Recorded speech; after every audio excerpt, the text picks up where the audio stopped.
और राष्ट्रपति की मंजूरी मिलने के बाद नया वक्फ कानून बनने पर कुछ कट्टरपंथी की बौखलाहट बढ़ गई है। कोशिश देश में माहौल खराब करने की जा रही है। इसी बीच बागेश्वर धाम के पीठाधीश्वर पंडित धीरेन्द्र शास्त्री ने बड़ा बयान दिया है और कहा है कि इन सब के पीछे विदेशी ताकत है। वक्फ बिल को लेकर विरोध हो रहा है, पास हो गया है, राष्ट्रपति भी मुहर लगा दिया है। अब विरोध हो रहा है, कहा जा रहा है शाहीन बाग बना दिया जाएगा। इस प्रकार के बयान से देश में वैमनस्यता और दंगा की स्थिति, एक देश गंगा का है, दंगा का देश नहीं है। दूसरी बात, गरीब मुसलमानों को इस वक्फ बिल संशोधन से सम्मान मिला, उनको उनका अधिकार मिल रहा है। हम सनातनी हैं, हमारे मंदिरों में तो हमें नहीं है तो दिक्कत सरकार से। हम कभी नहीं कहते हैं कि हम सड़कों पर आएंगे, अपनी बात रखते हैं, लेकिन कभी दंगे की बात नहीं करते हैं। इस प्रकार के बयान देना निश्चित रूप से ये विदेशी ताकतों से पोषित लोग हैं जो इस देश को तोड़ने और मिटाने पर जुटे। कुछ लोग बरगला रहे हैं, ऐसा है मुसलमानों को, ऐसा कुछ पक्का ये राजनीतिक प्रपंच है। पर जो निर्णय हुआ, बागेश्वर व्यासपीठ बहुत दावे के साथ उसको सहमति के साथ में स्वीकार कर रही। बहुत अच्छा निर्णय, सभी जो सनातनी लोगों ने इस कार्य को किया, उन सब भारतीय लोगों ने जो इस संविधान को पास करवाया। संशोधन विधेयक राष्ट्रपति की मंजूरी मिलने के बाद कानून बन गया है, लेकिन इसे लेकर सियासत थम नहीं रही है। वक्फ कानून को खत्म करने के लिए सुप्रीम कोर्ट में दांव पेच चले जा रहे हैं। The bill is passed. प्रस्ताव के बहुमत प्रस्ताव के पक्ष में है।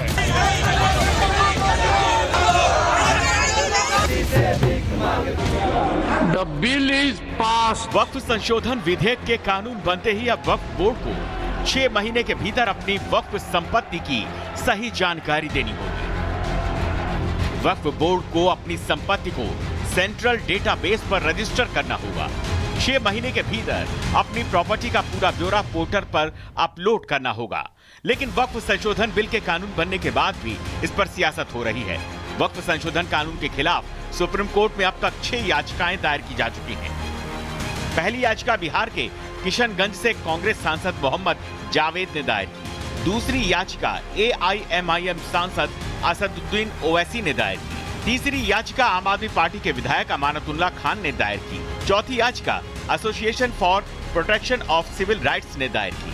पांचवी याचिका केरल जमीयतुल उलमा ने जारी की और छठी याचिका जमीयत उलेमाए हिंद के अध्यक्ष मौलाना अरशद मदनी ने दायर की। इन लोगों की मांग है कि वक्फ संशोधन कानून को रद्द किया जाए, क्योंकि यह कानून मुसलमानों के अधिकार को छीनता है। वक्फ बोर्ड का कानून जो है काला कानून है और देश के संविधान की आत्मा पर चोट है। संविधान की मूल भावना राइट टू इक्वलिटी की बात करती है और इसके अंदर पूरी तरीके से मुसलमान के राइट को कुचल दिया गया। कि राष्ट्रीय जनता दल ने इस बिल का जो है, चाहे लोकसभा हो या राज्यसभा हो, कड़ा विरोध हम लोगों ने किया। इस बिल के अगेंस्ट हमारे सारे सांसदों ने वोट किया और हम सब लोगों का मानना है कि यह संवैधानिक बिल है।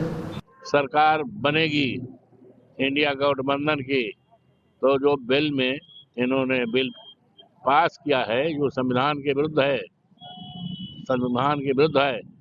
ऐसे बिल को मॉडिफाई करेंगे, ऐसे बिल को खारिज करेंगे हमारी सरकार जब आएगी इंडिया गठबंधन। अब बहुविकल्पीय सवाल ये है, जो बिल लोकसभा और राज्यसभा में पास हुआ, जिसे राष्ट्रपति ने खुद मंजूरी दी, जिस बिल ने कानून का रूप ले लिया हो, क्या उस कानून को सुप्रीम कोर्ट रद्द कर सकता है? तो आइए इस जटिल बहुविकल्पीय प्रश्न को सरल शब्दों में समझने की कोशिश करते हैं। इस उलझे सवाल का एकदम सीधा और सपाट जवाब है हाँ। देश की सबसे बड़ी अदालत सुप्रीम कोर्ट के पास ये ताकत है कि वो इस कानून को रद्द कर सकता है। लेकिन समझने वाली बात यह है कि ऐसी स्थिति तब बनेगी जब ये साबित हो जाए कि वक्फ संशोधन कानून से संविधान को चुनौती दी गई है और ये कानून संविधान के कानून को चैलेंज कर रहा है। अब आपके मन में हिचकोले मारता सवाल होगा कि क्या सुप्रीम कोर्ट फिर वक्फ संशोधन कानून को रद्द कर देगा? तो इसका जवाब है कि वक्फ संशोधन कानून के रद्द होने की गुंजाइश नहीं के बराबर है। ऐसा इसलिए क्योंकि बिल जल्दबाजी में संसद में पास नहीं हुआ। कानून का रूप लेने से पहले संसद में बिल पर कई घंटे तक बहस हुई और सबसे बड़ी बात ये कि विपक्ष सुप्रीम कोर्ट में ये कैसे साबित करेगा कि वक्फ कानून संविधान को चैलेंज करता है, क्योंकि वक्फ बोर्ड सालों से जमीन कब्जाने वाली नीति की वजह से देश की आम जनता के निशाने पर है। ऐसे में वक्फ बोर्ड सही है, ये साबित करना कांग्रेस पार्टी, आम आदमी, AIMIM और याचिका दायर करने वाले तमाम संगठनों के लिए मुश्किल होगी। इन मुसलमानों को जिसके लिए आंदोलन के लिए आंदोलित करने की को प्रेरित कर रहे हैं, इन गरीब मुसलमानों को, पसमानदा मुसलमानों को, पिछड़े वर्ग के मुसलमानों को उत्तर प्रदेश के सिया सुन्नी वक्फ बोर्ड में क्यों नहीं रखा? अभी तक इस वक्फ बोर्ड में उस वक्फ का फायदा पसमानदा, गरीब, पिछड़े वर्ग के मुसलमानों को नहीं मिल रहा था। गरीब मुसलमानों को इस वक्फ बिल संशोधन से सम्मान मिला, उनको उनका अधिकार मिल रहा है। हम सनातनी हैं, हमारे मंदिरों में तो हमें नहीं है तो दिक्कत सरकार से। हम कभी नहीं कहते हैं कि हम सड़कों पर आएंगे, अपनी बात रखते हैं, लेकिन कभी दंगे की बात नहीं करते हैं। इस प्रकार के बयान देना निश्चित रूप से ये विदेशी ताकतों से पोषित लोग हैं जो इस देश को तोड़ने और मिटाने पर जुटे हुए।